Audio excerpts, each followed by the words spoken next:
Halo kawan-kawan, selamat datang kembali di channel digicontent.id. Jadi pada kesempatan kali ini saya akan coba membahas sedikit tentang informasi yang memang cukup ramai diperbincangkan di media sosial atau informasi di semua media sosial dan berita-berita lainnya gitu ya. Di mana AI Grok di platform X terancam diblokir Komdigi. Nah, ini memang sebetulnya ini bukan berarti saya tidak pro terhadap Komdigi, kawan-kawan. Namun biasanya Indonesia ini kebanyakan, walaupun ini bukan statement buat overall, tapi kebanyakan memang jika ada sesuatu yang viral, ya udah kita ikut sesuatu yang viral tersebut tanpa kita coba kaji ulang apakah sesuatu yang viral tersebut memang pantas diviralkan atau memang tidak pantas, seperti itu. Nah, di sini memang nggak ada sesuatu hal yang menarik di mana AI Grok di platform X terancam diblokir Komdigi. Triggernya apa yang bikin AI Grok ini diblokir oleh Komdigi? Nah, ini juga ada pengalaman sedikit dari yang saya dapatkan ya terkait AI Grok. Dia memang sanggup memberikan konten yang memang saya perlukan sesuai baik dari voice, video walaupun short 10 detik gitu kan, dan dari prompt yang saya ketikkan dan saya kasih perintah untuk AI itu menghasilkan konten yang saya kira rate-nya itu cukup baik kawan-kawan, dan saya kira itu udah baik lah ya seperti itu. Nah, cuman memang agak dikagetkan juga ketika dapat informasi AI Grok ini harus diblokir Komdigi loh. Kenapa? Pada saat itu saya sempat bertanya-tanya juga, ternyata ada oknum yang memanfaatkan platform tersebut untuk membuat konten pornografi, ya kan? Nah, saya akan coba angkat kasus ini. Kenapa? Ini kawan-kawan. Kebetulan basic saya adalah dari teknik informatika, sehingga saya memang lama terjun di dunia programming, konten kreator juga. Jadi di bidang IT ini kan walaupun hanya bidang IT, tapi IT itu terjun di seluruh sosial media, dia bikin web, dia tahu database, oke, dia tahu sosial media, sehingga pemberitaan tahu juga, dia tahu sosmed, kemudian masalah AI juga sudah pasti tahu. Nah, kita coba angkat kasus ini. Ini saya lebih ke arah, lebih ke mungkin ini mengajak kawan-kawan juga, terutama di yang uh, berkarir di bidang IT, karena logika kalian sangat dibutuhkan, critical thinking kalian sangat dibutuhkan untuk kemajuan Indonesia Emas 2045 itu kan. Jadi gini, ini saya sempat baca-baca informasi loh kenapa di blog gitu kan ya. Jadi katanya ada oknum yang bikin konten pornografi memanfaatkan platform AI Grok tadi. Baik, itu yang dibikin oleh atau pemiliknya adalah Elon Musk. Nah, cuman yang jadi pertanyaan itu kenapa sih si platformnya yang diblokir gitu? Kenapa kita nggak ibaratkan dalam tanda kutip menghakimi si oknumnya tersebut? Dalam tanda kutip ini menghakimi adalah mau dikasih pengarahan kek, mau dikasih mungkin itu masuknya ke ranah pelanggaran undang-undang ITE kayak seperti itu kan kawan-kawan ya. Nah, tapi kenapa harus platformnya yang diblokir? Karena kita berbicara ini sedikit dari sisi teknis sebagai background IT. Membuat satu perangkat lunak, baik desktop, web, atau mobile apps, itu tidak ada yang namanya perfect 100%. Dan saya kira Komdigi yang dihuni oleh banyak-banyak pakar IT di situ dengan spesifikasi yang tinggi harusnya mengerti akan hal itu. Dan ini menjadi salah satu pertanyaan juga kenapa langsung diblokir. Apakah tidak ada negosiasi dengan pihak Elon Musk yang notabene pasti sekelas Komdigi punya akses dan bisa melakukan hal-hal seperti itu untuk negosiasi.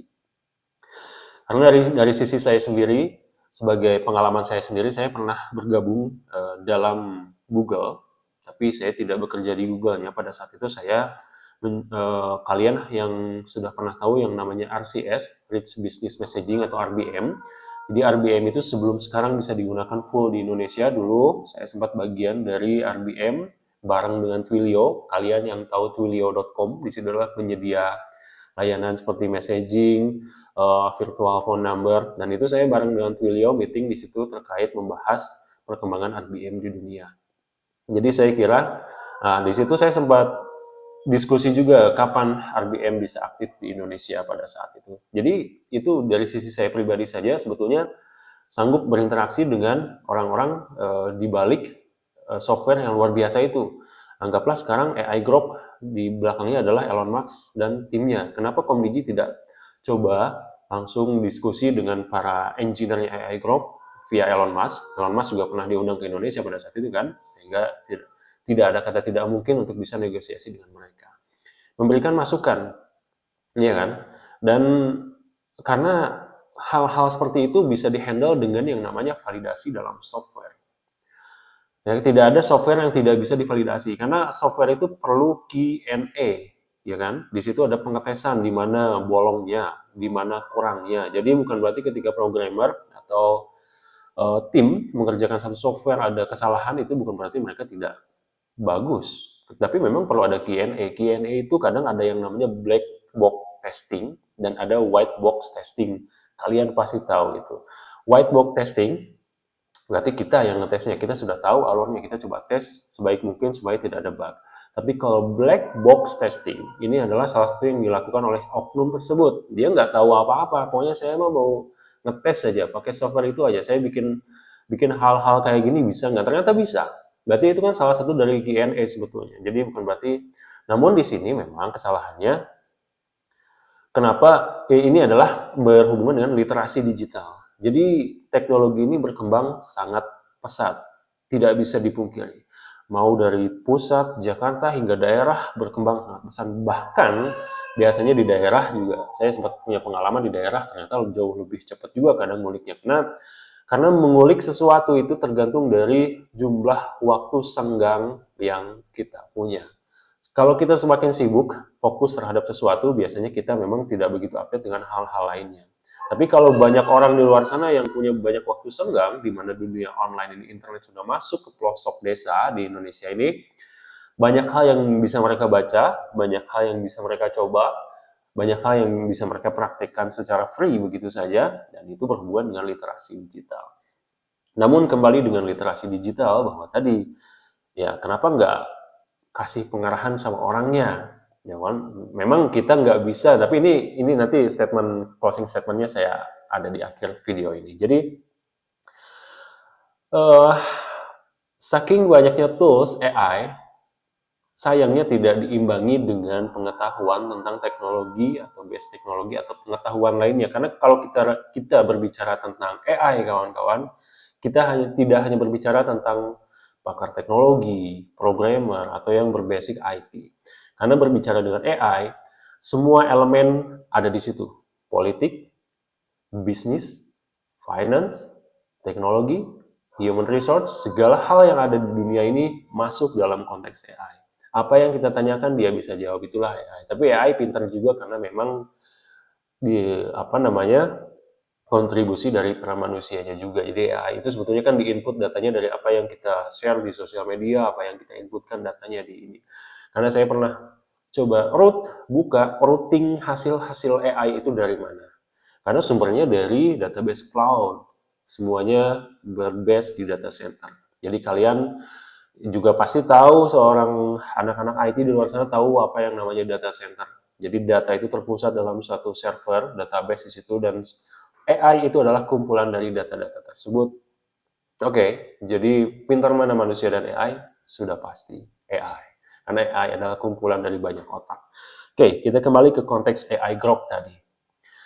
Kalau misalkan Komdigi, ini mungkin pendapat saya juga ya, kenapa Komdigi langsung memblok AI Grok-nya? Salah satunya bisa jadi karena Komdigi tidak mungkin mengklaim satu persatu oknum yang melakukan hal-hal tersebut. Karena saking banyaknya rakyat Indonesia, sehingga ya sudah, kita blok dulu saja akses utamanya. Sehingga mereka benar-benar tidak bisa menggunakan fitur tersebut. Itu bisa jadi itu. Namun, ini kita coba, kenapa saya coba angkat dulu, karena ya ini kembali bahwa kalau terjadi hal-hal seperti ini di tools lainnya, berarti nggak akan ada tools AI yang akan beredar di Indonesia. Terkecuali mereka sudah ready dengan segala validasinya, di mana hal-hal kecil yang imajinasi manusia itu tidak ada batasnya, itu bisa dihandle, benar-benar bisa dihandle oleh si perangkat lunak tersebut.